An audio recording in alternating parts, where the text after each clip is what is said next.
નમસ્કાર મિત્રો, ફરી એકવાર આપનું સ્વાગત છે મનન સાથે મંતવ્યમાં. આપણે ચર્ચા કરી રહ્યા છીએ શિક્ષા સપ્તાહ વિશે.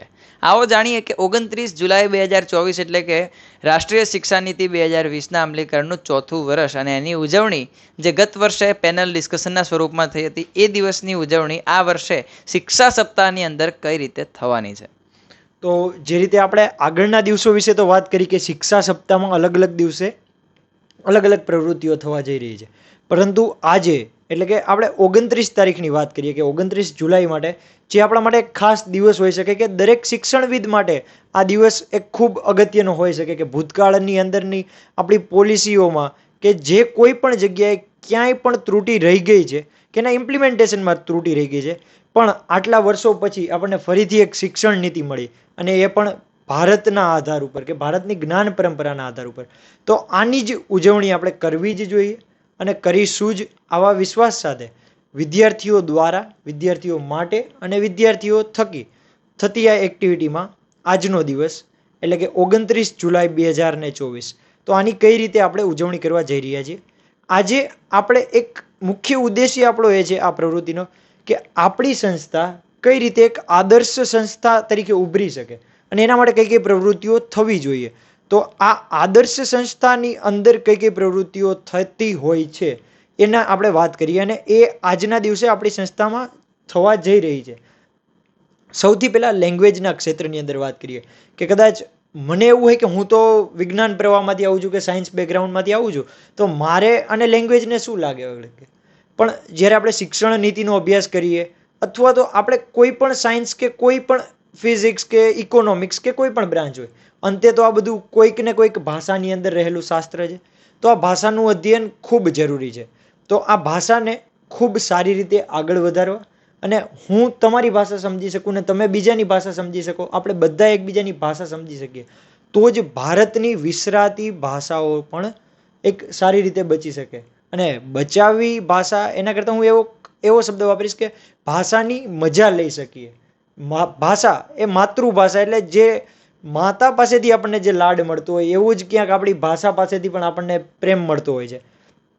તો ભાષાની અંદર આપણે એક લેંગ્વેજ લેબ આપણી સંસ્થાની અંદર ડેવલપ કરીએ છીએ અને આ ઉપરાંત ગેમ બેઝડ આપણે કોઈક લેંગ્વેજને શીખી શકીએ કે એના એક ક્ષેત્રની અંદર કાર્ય કરીએ છીએ. આ સાથે સાથે ભારતની જે મૂળભૂત મોડર્ન લેંગ્વેજીસ છે એનો સમાવેશ કરીને અંગ્રેજી, હિન્દી અને ગુજરાત રાજ્યની રાજકીય ભાષા એટલે કે ગુજરાતી, આ ત્રણેયનો પણ આપણે એક્ઝિબિશનના ફોર્મની અંદર જે આર્ટ્સનો કોરિડોર છે ત્યાં આપણે એક્ઝિબિશન કરી રહ્યા છીએ.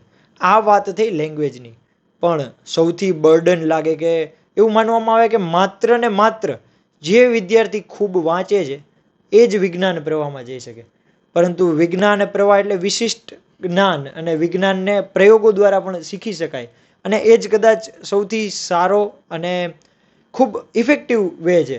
તો આપણે સાયન્સના ક્ષેત્રની અંદર એક્સપેરિમેન્ટ બેઝડ લર્નિંગને પ્રમોટ કરવા માટે આપણી જે લેબોરેટરી છે, જે ફિઝિક્સ લેબ છે, તો તેની અંદર ક્લાસિકલ મિકેનિક્સ અને ઇલેક્ટ્રોનિક્સ આ બંનેના પ્રયોગો કરીને એક એક્ઝિબિશનના ફોર્મની અંદર નહીં, પરંતુ એક્સપેરિમેન્ટ બેઝડ હેન્ડ્સ ઓન એક્સપિરિયન્સથી બાળક શીખે.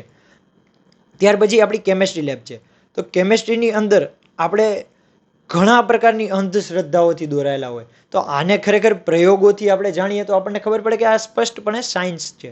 તો આ જાણવા માટે આપણે કેમેસ્ટ્રી લેબનો આપણે ઉપયોગ કરીએ છીએ અને અલગ અલગ કેમિકલોથી એમાં જોડાયેલા એક્સપર્ટ્સ આપણને જ્ઞાન આપશે કે કયા પ્રયોગોથી શું થતું હોય છે. ત્યારબાદ આપણી ડ્રાય લેબ આવે.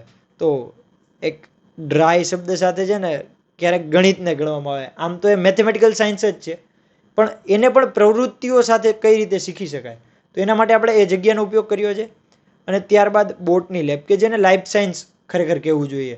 લાઈફ આપણી જે જીવન છે એના વિશેનું જે વિજ્ઞાન છે, તો એના માટે આપણે આપણી જે લાઈફ સાયન્સ લેબોરેટરી છે એની સાથે સાથે આપણા ગેટની બાજુમાં આવેલો સંજીવની ઉપવન, તો એનો પણ એક ખૂબ સારી રીતે એક્ઝિબિશનના ફોર્મની અંદર અને એક અસાઇનમેન્ટનું એક બેસ્ટ રિપ્રેઝન્ટેશન શું હોઈ શકે કે એક ઇવેલ્યુએશન પેટર્ન ખૂબ સારી નવી વિકસી શકે.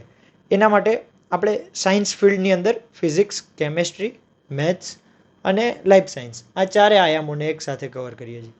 હવે લેંગ્વેજ અને સાયન્સ બંને ફિલ્ડ તો થયા, પરંતુ સાયકોલોજી જે આપણે માણસને જ્યારે શીખવવું છે તો સાયકોલોજી પણ એક અગત્યની ભૂમિકા ભજવે.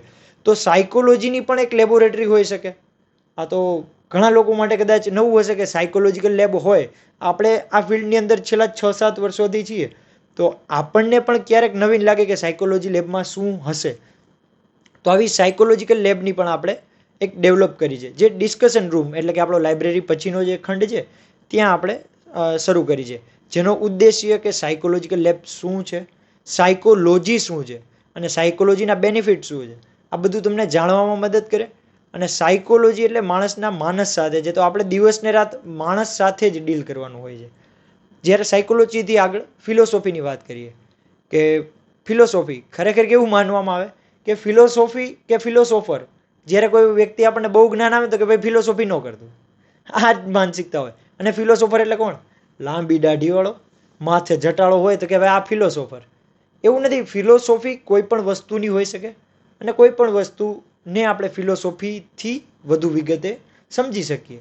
તો આ જ પ્રકારે એક ડિસ્કશન ફોરમ કે ડિબેટ ફોરમ, જેને વાદ વિવાદ અથવા એના દ્વારા એક ફિલોસોફીને પણ સારું